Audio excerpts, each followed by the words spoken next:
Hello everyone, it's Lisa, and this is my daughter Gabby. Hey. She's tall, she's kneeling on the floor, and she's the same height as me sitting in the chair. Mm-hmm. So you have asked some questions and I'm going to answer them. And I told Gabby that she had to be on film because somebody asked a question about her. They asked why why we don't do videos together. And I've talked about doing like a tag where, like a makeup one. Yeah. But we haven't done that. So, and she's made some noises when I filmed. But no, you want to do a video with me besides this one? I feel like she planned this, but she could ask me right now. No. No? Why not? Because I'm too busy. In 30 minutes I have to leave for work, so. Yeah. She is a full-time student and she has a job and she has some extracurricular activities that she volunteers for. So she's very busy. Would you like me to let you go? So she has some this cookies was in my the oven. introduction. Okay. Yes, I will see. No, I won't see y'all later. Haha. But she will. Okay. So now there are some other questions that people ask. So I'm just going to start at the beginning. I printed them out. I don't have an iPad or anything like that. And the room I film in, there's no computer. So anyway, I appreciate everybody who commented on my Q&A video where I introduced you to Amira and I told you what had happened to Hummer. I appreciate all your comments and your outpouring of support. You know, you understood what I was going through, my husband, my daughter, because of the loss of our cat. So I appreciate that very much. Okay, so now I'm going to go ahead and answer questions. I think I'm going to start in the order that they were asked. Wax Woman asked me, she says she's always wondered about the room that I film in. Is it a craft room? She asked, do I sew, scrapbook, and what other types of crafts? It is a craft room. It used to be our homeschool room, but when my kids grew up, I turned it into a craft room, and we just painted it.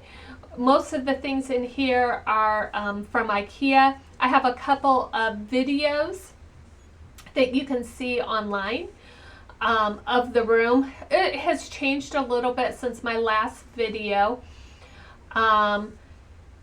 So what do? I mainly scrapbook, rubber stamp. I love rubber stamping.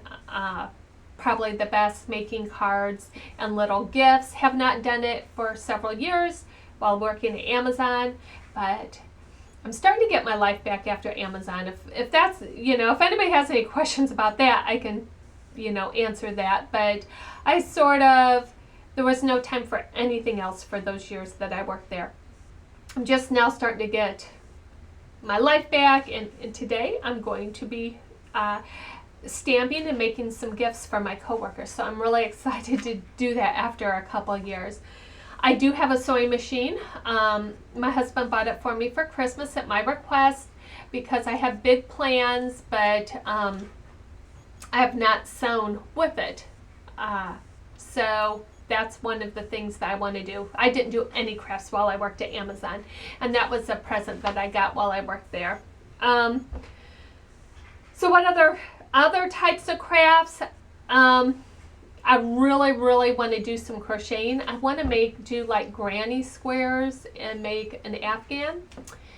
And so I really want to do that. I've just done single and double stitch crochet and have made a scarf. And I actually like that. I find it very calming. I really need to do it because I have an hour lunch break and it doesn't take me long to eat. It'll give me something else to do. But anyway. So yes, this is a craft room. Let's see. The next page is, okay, Susan. Okay, I always call her Susan Daffodil too, but it's Difali. Susan Difali asked, 1, how did you meet your husband? Okay, this is sort of a funny story. We met in college.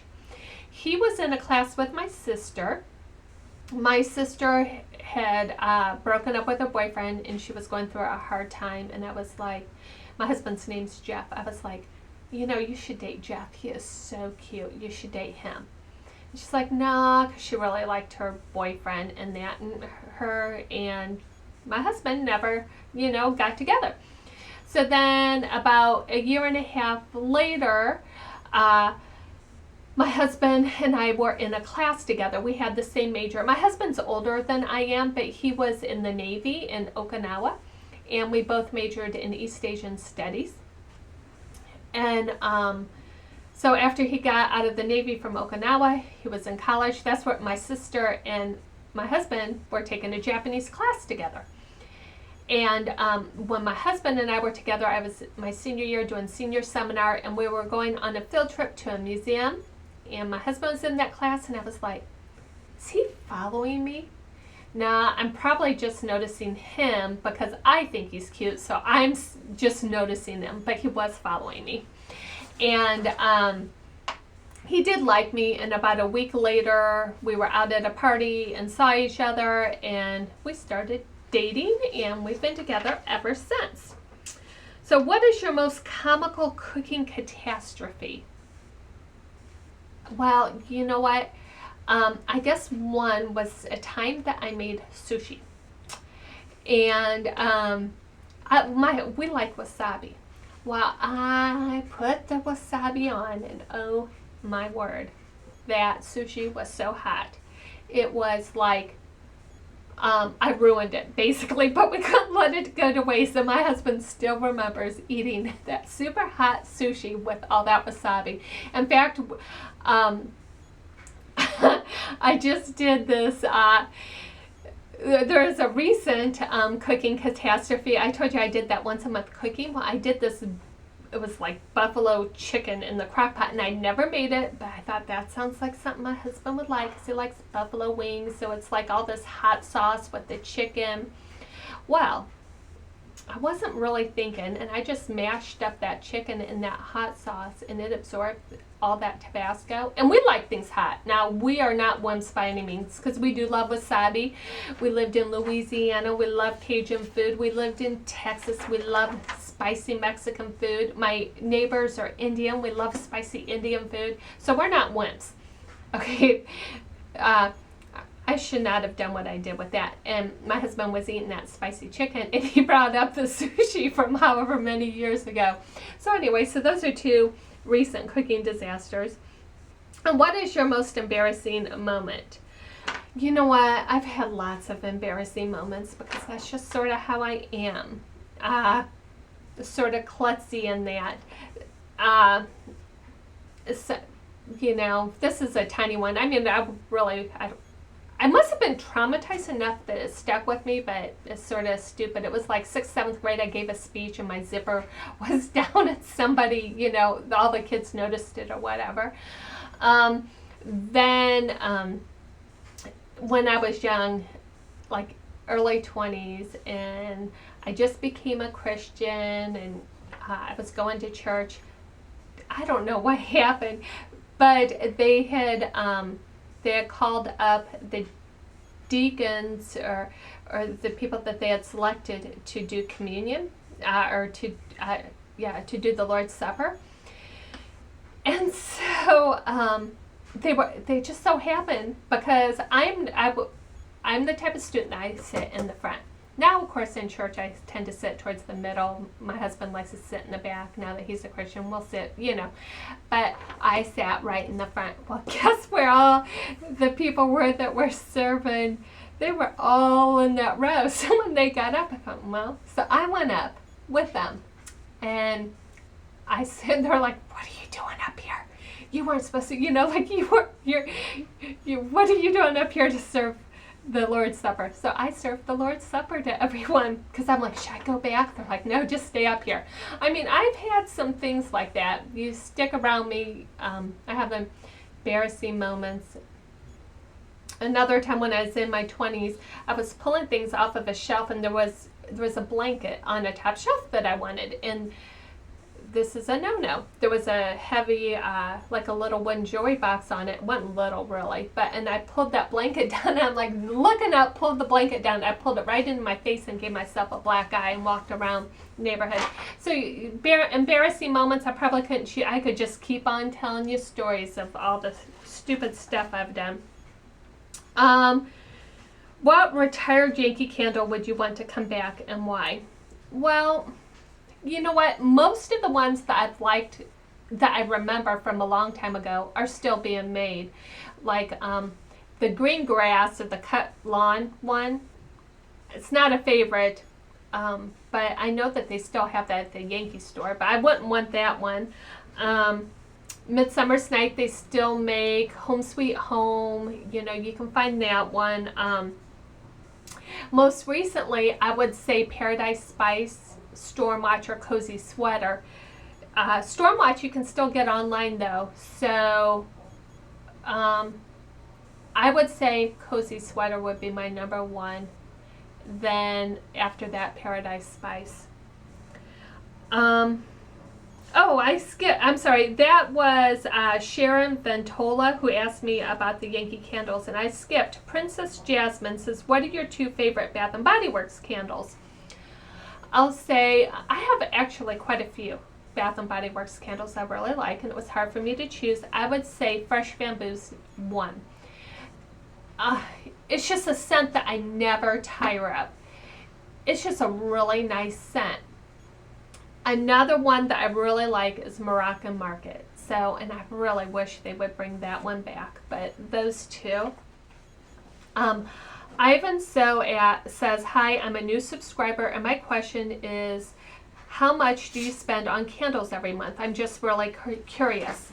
I don't know. You know, it's sort of, I guess it would sort of depend upon the month. I actually don't keep track of what I spend on candles. I have an amount that I'm allowed to spend every month on what I want, and that includes if I want to stop at Dunkin' Donuts in the morning, if I want to go out for lunch while I'm working, if I want to go out and have a meal with a friend, it comes out of that budget. Birthday gifts, Christmas gifts for my family and friends, that all comes out of that budget. I'm trying to think of, you know, any little thing. If I want to buy just a meal for myself, a fast food meal, you know, it comes out of that budget. My clothes, jewelry, shoes, candles, stamps, anything comes out of that budget. And I go through phases. So, and that's why I chose my channel, Lisa Shares, because I didn't want it to be just one thing. It looks like it's just candles right now, but I can tell you this channel is not going to be candles forever, because my interests come and go, and that's why I wanted it to be Lisa Shares, because I'm just always have something, and when I'm into something, I'm really into it. And then, but my interests change. So anyway, and right now my interest is really high in candles, and I know I've spent probably, I don't know, I want to say 200 or more a month on candles, probably closer to, yeah, probably average of 200, maybe 300 a month I've been spending, which is really ridiculous. I have a year's supply, so anyway, but it won't always be that way. And anyway, so I can't really tell you a dollar amount. Then let's see. Haley Morton had asked about my daughter, and you saw her before when she left. Where's Norma's? Norma's has one in here. And who is Candle Dancer? I know hers is in here somewhere. Oh, Candle, here she is. She says, so confession time. How many candles in your collection? And I counted. So, I have 82 large Yankee candle jars, 2 large tumblers, 2 large Pure Radiance, and 4 medium jars. and colonial candles. I have 18 large ovals. I don't know if they're 22 ounce. And I have 10 8-ounce ovals. In Bath & Body Works, I have 45 3-wicks, 2 medium jars, and I only saw 1 mini, but I think I have more than 1 mini, like maybe 5, but I think they just got lost in the shelving. But that's what I have, and then I have a lot of votives and tarts. So it'll be interesting. That's what I had as of yesterday. So it'll be interesting. Right before the semi-annual sale, I'm going to take a count and see how many I have before the semi-annual sale. Kayla Bunga, I hope I'm pronouncing these names right. I'm not the best pronouncer. How do any of your friends or family watch your videos, or is it kind of a hush-hush activity? She has a channel, and she says she hasn't gone public with her channel yet. My family doesn't watch my videos, I think, because, they hear me talk enough about candles, or they know what I think about them, or they know what my hauls are. So I don't, and my family that's not my house really doesn't watch my videos. My mom and dad don't have the internet. At one time, my niece was subscribed to my stamping channel. I don't know if she still is. And I'm not really hush-hush about it. If somebody asks me, like I tell them, and there are some people, like there were people at Amazon that knew that I had a scrapbook channel, and so like they asked me about it, and some of the managers at Amazon thought it was really cool that, I had a successful scrapbook channel and I got paid every month from that, and it's not a whole lot, but it's a nice little thing. And then the Lisa shares, like people have asked me and I've told them, and I don't hide what my channel is, but sometimes it's embarrassing because it's like, I don't want you to see everything I bought. You're gonna think that I'm out of control or whatever. So it's not hush hush, but so some people know. But I actually, with people having different names, I don't know actually who's watching me or not. So and I know a lot of my friends on Facebook have seen my post on Angela's page, like how you can see what your friends are posting, and I think that some of my Amazon friends follow where I'm going. So I don't know who's all watching me. The Bad Enabler asks, he says, okay, I'm going for a meaningful yet scent-related question. What scent from your childhood that brings back amazing and fond memories do you wish were made available as a candle? And I actually, it'd be lilac, which really Yankee does make a lilac, and so does Bath & Body Works, but Bath & Body Works isn't, I don't know, I don't think it's an authentic lilac. And I have not burned Yankees because I just got it recently and it's not quite, I guess that season. But a neighbor had lilac bushes, and when those were in bloom, I was probably over there every day sniffing and smelling them. And I could get, she would cut cuttings for me, and, I just love lilacs. I love them, love them, love them. Unfortunately, in Tennessee, every once in a while you might find an old lilac bush or an old-fashioned one, because that's what she had, our neighbor, that, you could plant, but it's so humid here that it's really not that great. And I've lived deeper in the south that it's so humid that lilac bushes can't survive, I guess, because the mildew and that, you couldn't even get them. But, you could get other tropical plants that were very good. But lilacs, that would be my one. The other thing that I almost said was like a Jubilee scent, because we had a Jubilee that came to our little town every year for a week. And I think that there probably is a scent, which would be Boardwalk. which captures the sweet scent, but it doesn't get like the Italian sausages frying and the onions and green peppers. I don't know if I really want to smell a Jubilee in my house, but you know, it just has memories. Like, you know, that'd be a pleasant, it would bring back a lot of memories. But I don't know if I want my house smelling that way. But anyway, so that is it. And I enjoyed this, and maybe in another 6 months, I'll open it up again. I hope you enjoyed this, and I'll see you next time. Bye.